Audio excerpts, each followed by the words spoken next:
Rimaniamo in tema di politica, andiamo nel Veneto dove c'è Pietro Rambuschi del PDL di Portogruaro assieme a Rosario Padovano.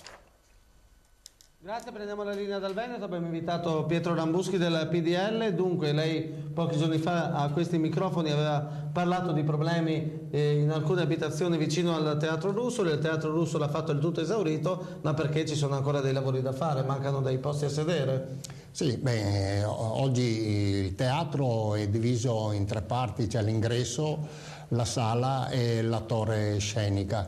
Ecco, l'ingresso è agibile, la sala è agibile solo il pian terreno, ma la galleria del primo piano è per niente agibile. Infatti manca la pavimentazione, mancano le poltrone e anche i rivestimenti acustici, quindi è completamente sguarnita. Per quanto riguarda la torre scenica manca completamente la fossa d'orchestra, quindi tutto ciò per dire che il teatro oggi è parzialmente utilizzabile.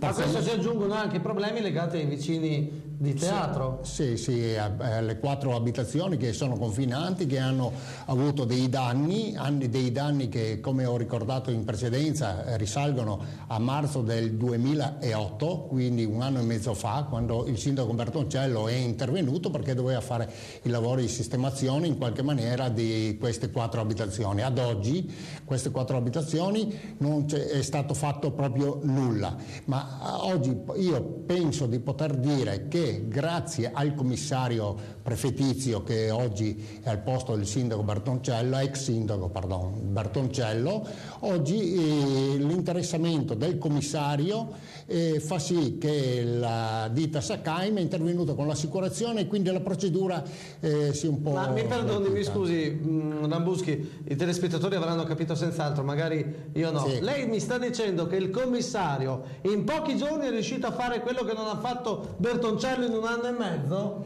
Il commissario è riuscito in pochi giorni a ricevere le persone interessate dei danni che hanno subito e dopo aver sentito queste persone è intervenuto con il responsabile ingegner Guido Anese perché intervenga con la ditta che ha causato i danni.